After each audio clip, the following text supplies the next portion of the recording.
y'all, and thank you so much for tuning into Respectfully with Miss Pretty Young Thing. I'm your girl PYT, and let's get into it. All right, y'all. So if you've been paying attention to my channel, you know that I have been doing my best to go back in the time and kind of sort of check on as many shows on Now That's TV as I possibly can. So the first show that I've been introduced to is Love and War, but I've taken the time to go ahead and check out all 3 seasons of Deja Vu. Honestly, very entertaining. Bravo, bravo. I can see why so many people that watch Now That's TV are not impressed by Zeus and see baddies as subpar. I can honestly see why. So let's go ahead and first break down the first season of Deja Vu. Quick summary of the cast members and all of the situations that I can recall based on me binge watching it the other day, okay? So while we go ahead and do that, I do have a couple errands to run. I'm not going to beat my face, just a quick moisturization, and I'm going to do my hair real quick, go run my errands, and then we're going to be back, okay? So that being said, y'all, before we go ahead and get into this, don't forget to hit that like button, hit that subscribe button, turn those post notifications on, leave me a comment, let me know how you felt about Deja Vu, and if I messed up anything or missed anything, please leave that in the comments as well, and don't forget to tell a friend that PYT is here, baby. All right, so I think I'm gonna do my face first, and then we're gonna go into the hair, because I don't want any hair stuff to be going on my face. You know, you can't mix up products or whatever the case may be.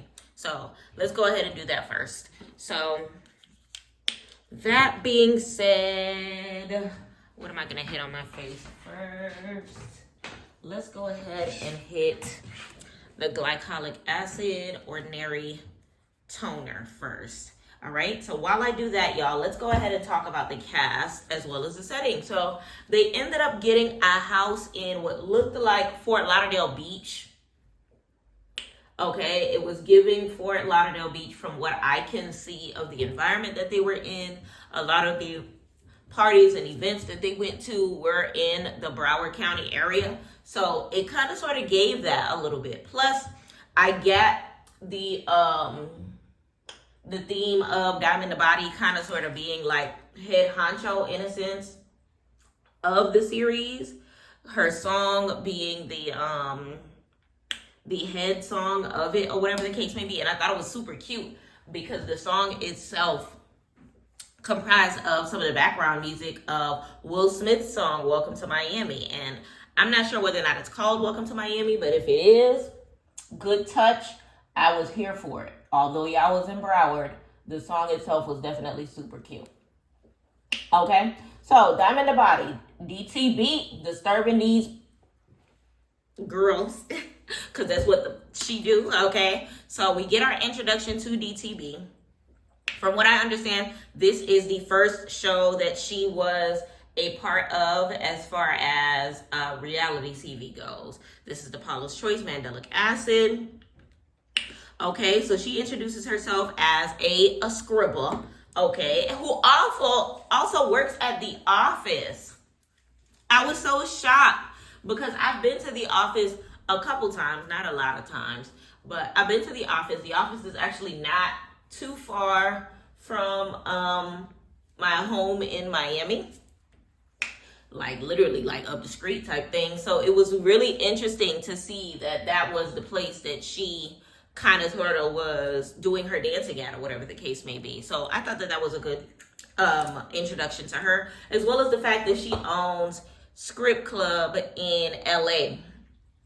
So it sounded like this kind of sort of maybe happened prior to her moving to LA, because I think it's season 2 that she kind of sort of gives an introduction to that. But either or, on this show, she is known as the person that get the man that she wants. Okay, she is known as the person who can never stay single. She's known as the person who hitches with a gentleman on the first episode. And that first episode's her hitchman is a man by the name as Gucci. So then we get an introduction to Gucci. So Gucci is actually a corn star. Okay, he does OF. Okay, and that's from what I gathered, that's what he does with himself. That's how he, eats. That's how he earns his living. Nothing too well, I can't say nothing too crazy because I ain't seen it to know if it's anything crazy. But I heard he's well endowed. I don't watch corn, so I'm not going to go check for myself. But I did hear that he was well endowed. And the way that DTB was going crazy over him after that first night, if they hitched on the first night, child, I can kind of sort of understand why. Actually, yeah, they probably did. So that being said, Gucci is Nigerian.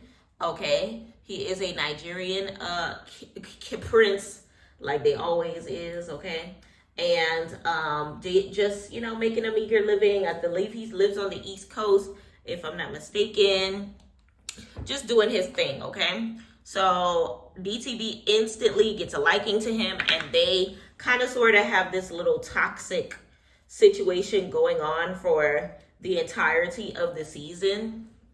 It's one of those back and forth situations.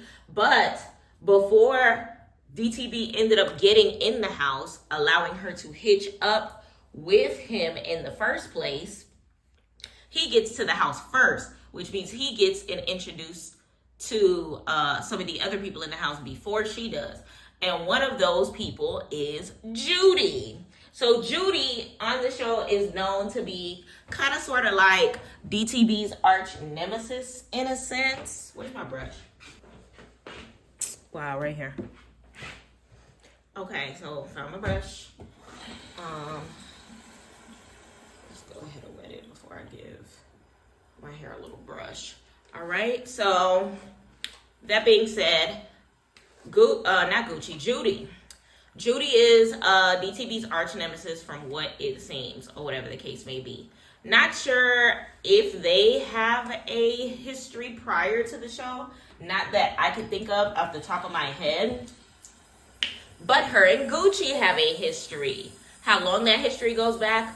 Probably to the first day of Deja Vu, not gonna hold you. Because it does come out later on in the series that Gucci and Judy did have affairs. Now, I will say this. Judy is definitely a beautiful girl. Beautiful gowns. But it's one of those things where she kind of sort of was giving DTB shade from the second that she arrived on the scene. And it gave the notion that it was over Gucci, but she swore up and down that it was about DTB doing the most. Now, DTB, if you know her from Zeus and you know her from Now That's TV, you know she is a self-proclaimed cloud chaser. What does this mean? It means that she's going to put on for the TV so that we can get the proper entertainment that we deserve. And I'm fine with it because it's one of those things where she says it with her chest, she says it with her chest. There's a lot of cloud chasers out there, and it's one of those things where if you're honestly auditioning for Now That's TV, you're kind of sort of a clout chaser. So I get what she's saying by that, okay? Whether or not you're doing it to the extreme that she is, or whether or not you're just trying to promote your music, or whether or not you're just trying to get some Instagram followers, or stack up so that you can get your business together, it's still chasing clout. Clout is ultimately the end goal so that you can get to whatever your motive is. So for them to be looking at her crazy every time she says it is kind of weird when all of y'all are clout chasers. I feel like the term itself comes off as negative, but there's nothing wrong with clout if used correctly, if that makes sense. All right, so that being said, look at Kim Kardashian and them. They got a whole empire off of clout, okay? And then on top of that, from what I understand, it's a house full of like OF workers, scribblers, and things of that nature. So technically, all of y'all make y'all living off of your body and your clout. So what difference does it make? I didn't get it. So DTB was wilding on the first day. I ain't gonna hold you. She was a little extra on the first day. She was a little bit extra. Okay. Had I watched her on Deja Vu prior to her watching her on Baddies, I probably wouldn't have liked her either. I'm gonna be honest. She was doing a lot. but you kind of sort of grow to love her, if that makes sense. And when it came to Gucci, she did not play. So as far as her and Judy goes, it's one of those things where Judy kind of sort of was acting like she was doing too much. Well, she was doing too much. And DTB was just yelling and being extra. And then later on in the series, Judy ends up jumping in a fight involving DTB. And it comes out that it is because she had relations with Gucci literally hours before DTB had relations with Gucci. But we do know that Gucci is a hoe. DTB understands he is a hoe and fought off the principal and not for the man. All right. So that is Judy. Another person that is in the house is somebody by the name of Prince. So Prince is in the house. Prince honestly was a man of little words. He didn't really do too much. He didn't really say too much. He kind of sort of kept to himself, really swaggy, brown skin boy or whatever the case may be. And when it came to him, he tried his best to be as unproblematic as he possibly could, which for the most part he did absolutely achieve. He did hitch on with a young lady by the name of Draco. So from the first day, he did admit that he liked Draco because Draco was the only unproblematic queen. If I can go back in my memory, I can probably say that Draco was the only girl that did not fight on Deja Vu season 1. I think everyone else ended up squabbling somebody except for Draco. So big shout out to her. She did, child. If I'm ever on Now That's TV or any sort of a reality show, I definitely want to be a Draco. I want to be like you when I grow up. Okay? I don't know how I ended up with a scar on my forehead, but I wanted to hide it real quick because I ain't got time to be dabbing foundation on just one, not foundation, but concealer on just one little section. All right, so there we go. The next person that I want to talk about, so we talked about Diamond the Body, Gucci, Judy, Prince, Draco, and Draco was beautiful, by the way. Very beautiful. Her thing was thangin', that wagon was outside, and she didn't do too much, and I was here for it. Another person that was on the set was Michelle. Michelle was this light-skinned, beautiful, beautiful, beautiful young lady, if I do say so myself. But she looked like DJ Sky High from Zeus. I feel like they could be cousins. Let me know in the comments if you see the resemblance or if I'm tripping. What is that on my face? Hold on. Oh, there we go. I think it was like cotton or something. I don't know. But either or, beautiful young lady, beautiful gowns, beautiful gowns. Her booty, natural, popping. Not a lot of girls can play off the zigzag braids and still look feminine. Sometimes it gives like tomboy appeal, but she was definitely still giving feminine, and I was here for it. Okay, dab that on the forehead and talk to me nice. Okay, so with Michelle ends up having a squabble with DTB. If my memory does not deceive me, I think it had to also do with DTB doing the most.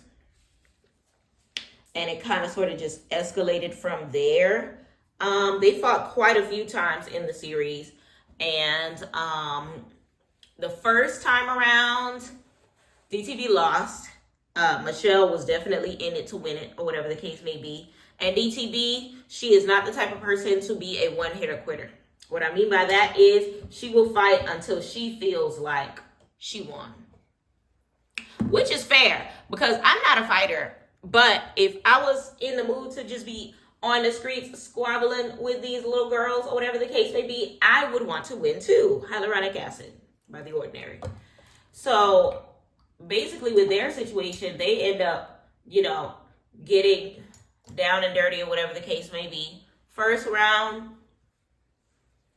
Michelle wins. Michelle Williams. I don't remember what her whole name was. DTB makes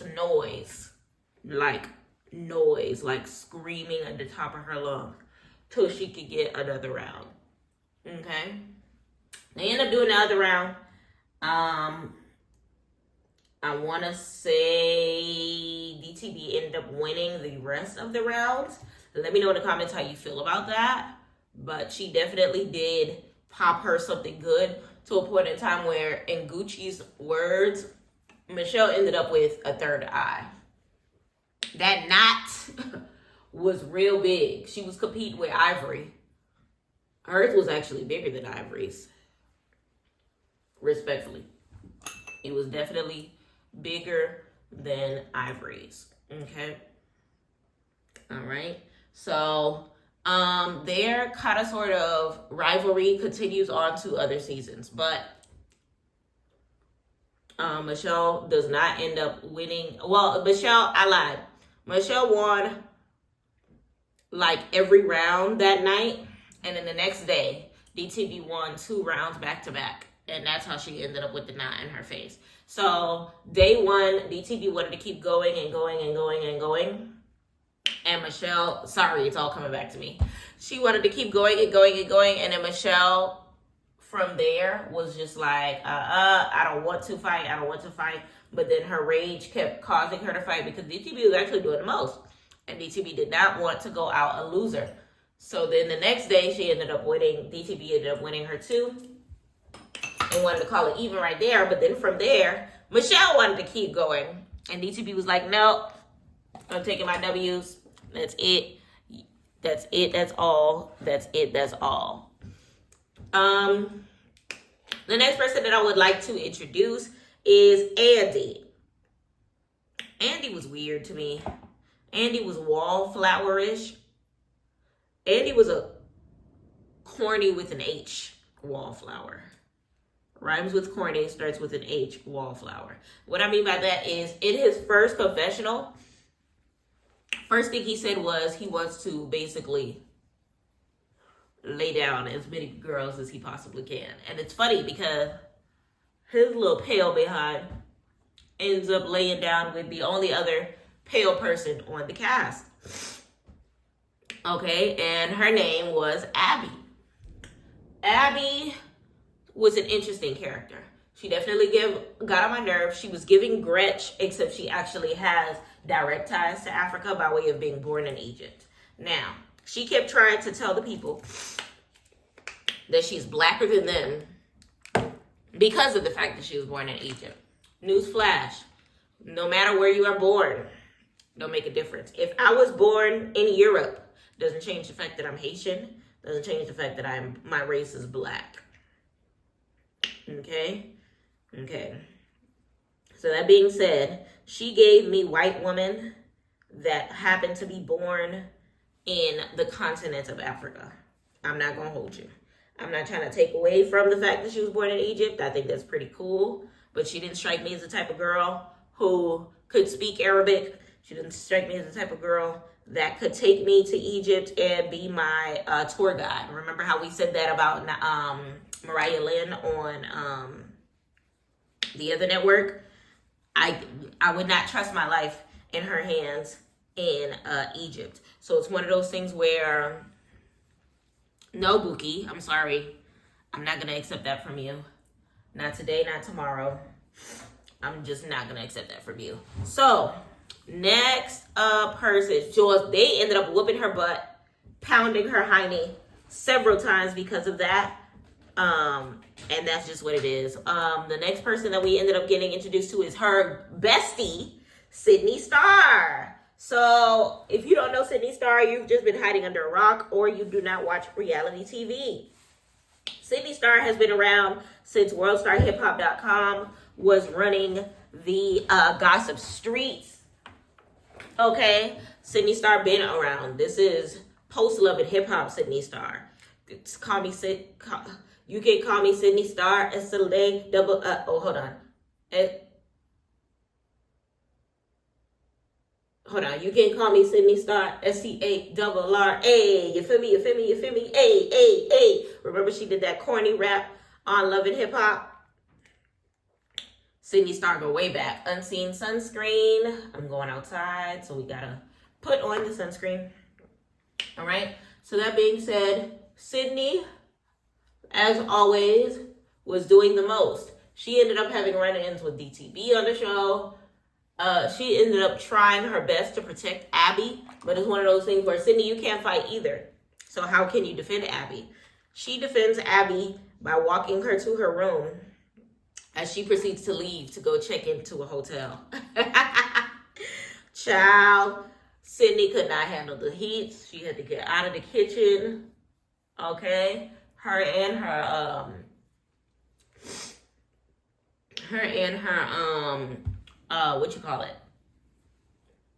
manager. Her manager wanted to be on the set so bad. So there was this one particular scene in which they end up going to the club not too far from the Hard Rock Hotel and Casino over in, where is that? Pompano? I'm not sure. In Broward somewhere. So basically what happens is they have a good time at the club or whatever, but immediately when they leave the club, fights are breaking out in the parking lot. So I want to say the first person to attack Sydney is a character by the name of Quality Cologne. So Quality Cologne is, let me know in the comments if she's trans or not. I want to say they identify as a she. I think they've just started the transition phase as far as meds and things of that nature. Whether or not they identify as a she, I believe so, because they wear lace fronts or whatever the case may be. So for the sake of this video, I will say they, because I don't want to label Miss Quality Cologne. Okay. So that being said, moisturizing and soothing lip balm by Sephora. Okay. So Quality Cologne ends up dragging her outside of the club or whatever the case may be. Soon after that, was it Quality? No, I lied. It was a Kenzie. So Kenzie does identify as a she. She is transitioning. She's the dark-skinned one. Kenzie is the light-skinned one. Kenzie, did I say that right? Kenzie is the dark-skinned one. Quality Cologne is the light-skinned one. I think I said that wrong. So Kenzie is outside of the club, bop, bop, boom, boom, bam, on Sydney. Sydney allegedly throws out her wrist, allegedly has something sharp enough to seem like it's allegedly a blade, which ends up slashing Kenzie. So Kenzie is out of the situation. And, Quality Cologne ends up taking over from there by way of beat, bop, boom, bam on Sydney Starr's manager. She whoops that man so bad. He goes into, he folded, literally folded, quite literally folded. Fetal position on the ground and everything. And she's just twerking and whooping him at the same dang time. It was actually extremely comical, although I did feel bad. It was extremely comical, although I did feel bad, okay? So it was one of those things where it was just like, child, your butt got handed to you, okay? And there's absolutely nothing that we can do about it from here. So, Cologne was actually extremely messy, and Kenzie was messy as well. So Kenzie was making claims that she had relations with Gucci before entering the house. Now, I personally don't believe it. Reasons why I don't believe it. Reason number one, there is no proof. It's just word of mouth, Child, in the court of law, she would have lost that race, and Gucci would have been able to sue her for millions and millions of dollars. Okay? Defamation of character, damaging, all whatever. Whatever he wanted to claim. There's no proof, because 1 second she said that it was caught on camera. The next second she said No, one second she said the cameramen were there. The next second she's saying that it wasn't recorded. So if no one can or will vouch for you in this circumstance, why are you making it a thing? Because I'm not trans or anything like that. I just find it extreme. I'm not trans. I'm not against the LGBT or trans, because I have some close friends that are a part of the community or whatever the case may be. But I just find it extremely odd to put somebody's business out there that either doesn't, wouldn't, or cannot put their business out there, whether or not you did have relations or not. So I'm not for the putting a straight man on blast. I put straight man in air quotes because it's one of those things where, like, if that's what they want to be called, then leave them as that. The same way that you want to be called a she, the same way that, you know, a transgender male would like to be called a he. So if he would like to identify as a straight man, then leave it as that. But then at the same token, like, it's one of those things where, like, you gotta give the same respect that you're demanding. So if you sitting here trying to bash this man for being, I don't know, like, I feel like she was doing too much, like trying so hard to like claim him as her man while simultaneously trying to out him.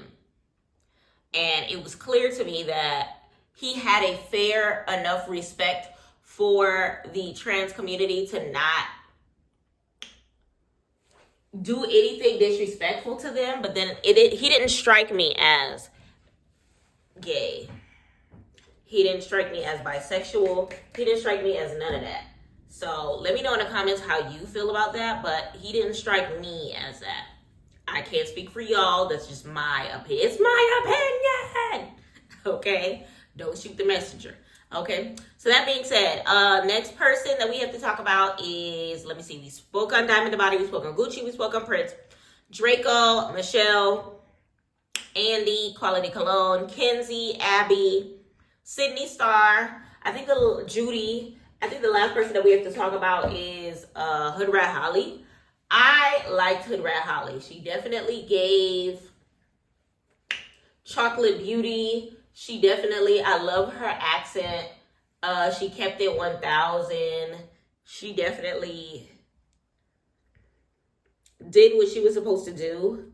And I was 100% here for it. She definitely was an it girl when it came to the season. She was here for the shenanigans, but she definitely was just like kind of sort of just sitting on the sideline and, you know, exploring what was happening from every angle or whatever the case may be. I want to say she was pretty unproblematic because I don't remember her getting into anything until reunions of season 2. Okay, but let me know in a comment if I missed something in regards to Hood Rat Holly, but I just remember liking her. I remember her being a super dope person or whatever the case may be. What I will say about this show, season 1 was definitely it. Okay, I was here for the love. I was here for the battle for the love as far as Judy trying to come for DTB. Oh, before I go into that, so basically day 2 of battle between DTB and Michelle, that is when Judy jumped in. So Judy inserted her antennas into their fight, talking about, Michelle, if it was me, Michelle would have did the same thing. I wanted to be there for my girl, because it was unfair. She didn't want to fight in the first place. My good sis, DTB fought you. And Michelle did not jump in. She did not insert her antennas. Whether or not she was in the room or not doesn't change the fact that if she was in the room, she wouldn't have did that for you. So what are you talking about? How I know? Watching season 3. Watching season 3 when, her good sis, on season 3, I don't remember what her name is, the one that ends up fighting DTV on season 3. She didn't jump into that situation, and that was her friend, wasn't it? Am I missing something? Like, it didn't give Michelle would have jumped in for you. Michelle didn't even claim she would have jumped in for you. There was no alliance that was formed for that to be a thing. You get what I'm saying? So it was just like, I don't know. Another thing that I wanted to point out, so that turned into a whole thing because that's when it came out that Judy had relations with Gucci in the first place, and DTV kind of sort of said 1 + 1 = 2. You are fighting me because you're jealous of me. And that's what it gave, which is crazy because Judy is a pretty girl, like I said before. All right. So that being said, now let's go into Gucci and Diamond's relationship real quick. Very toxic. Very toxic, very toxic, very toxic. Diamond kind of sort of was trying her hardest to get Gucci to take her serious. And Gucci was not trying to be tied down. I don't want to be a player no more. I'm not a player, I just crush a lot. He was giving, I'm not a player, I just crush a lot. He was giving, I like DTV, but, and just but, okay? It wasn't until DTV was fighting Judy, I want to say the second time. No. There was somebody that DTV fought for him. Like, he literally said, fight her. And she did. And that's when he was just like, oh, okay. I'm riding for her. Like, she literally, like, defended my honor type ish. And that's what it was, one of those things where Gucci kind of sort of pled his case in a sense that he is down to ride for her. He said it in his confessionals too, that he's never had a girl fight for him. So it kind of sort of gave that. Like, DTV is one of those girls that has a general spirit, and she wasn't like any other girl that has ever liked him. Oh, this wig kind of laid. Period. And he was feeling her because of that. Honestly, like I said before, it was a great series. The reason why is because it wasn't just about the drama. It wasn't just about the fights. They actually had activities. I want to say some of the activities ended up having cash prizes. They even had to fight for their rooms because some people had rooms and some people didn't in these houses. Some people had shared situations. Some people don't. It actually has storyline. They're actually kind of sort of on tour like Baddies is, like making club appearances and things of that nature. Deja Vu was in the building.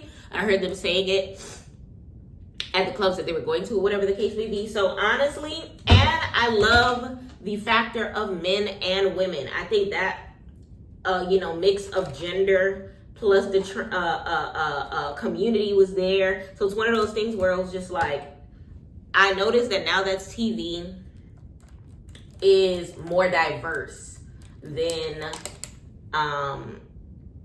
the other networks. Okay. I definitely did enjoy Vig's show. Let me know in the comments how you felt about Deja Vu season 1. Let me know in the comments how you felt about me kind of sort of breaking everything down. Let me know if I missed anything. I know Gucci ended up fighting somebody in this series. I just don't remember who he ended up fighting. Who did Gucci fight? I feel like he fought somebody in season 1. Because I remember DTV was just like real lovey-dovey eyes for him. And he was lovey-dovey eyes for her. Based off like their fighting or whatever the case may be.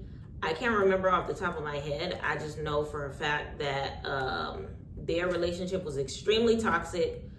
Their situation don't make no sense whatsoever. Like, DTV fell in love on the first season, but I think it's one of those things where like he was the hottest guy in the house. He was the one that a lot of the girls and she's were after, or whatever the case may be. And he was a hot commodity. From the very second that he walked in the house, she was just like, he's fine. That's going to be mine. And that's it. That's all. And she made sure that that was the thing. Because period. But yes, let me know in the comments whether or not I missed anything. I'm pretty sure that I covered everything. But let me know if that's not the case. So that's all as far as the main cast members. I believe that there were some people that ended up coming in the house after the fact. Respectfully, let me know in the comments who I missed as far as the after the fact people. But that was everyone that I can think of as far as who ended up making it to the final edits of the intro, at least. But let me know in the comments how you felt about my breakdown based on the cast members, based on what I recall of the season and things of that nature. Honestly, deja vu has definitely, season 1 of Deja Vu has made me an avid lover of Now That's TV, and I am 100% here for it. So let me know in the comments how you felt about it. The season itself, on a scale of 1 to 10, I can honestly give it a 10. Every episode had something going on by way of activities, by way of getting to know everyone's personality. No one was like really boring on the cast. Everyone had something to say. Everyone understood their assignment. Everybody was just like doing the dang thing. DTB showed me that her personality that she gives on TV, whether that is Zeus or Now That's TV, is who she is. That is her personality, or whatever the case may be. When them cameras is on, she is popping, okay? And I'm here for it. Yeah, honestly, I'm here for it. So that's all that I have for y'all today. I gotta go ahead and run my errands, clean face, leaving the house real quick to go ahead and do what I do. So that being said, y'all, please do me a favor, turn those post notifications on, like this video, subscribe to my channel. We are on the way to 2,000 subscribers, okay? Big shout out to each and every person that has subscribed thus far, and let's keep on going up. Turn those post notifications on, and don't forget to tell a friend that PYT is here, baby. So the next video that I do, we will be breaking down season 2, okay, which I want to say took place in Vegas. Yeah, season 2 took place in Vegas. I was here for it. Season 2 did the dang thing, so I cannot wait to break that down with y'all. So until next time, thank you so much for watching PYT TV. Mwah. Respectfully.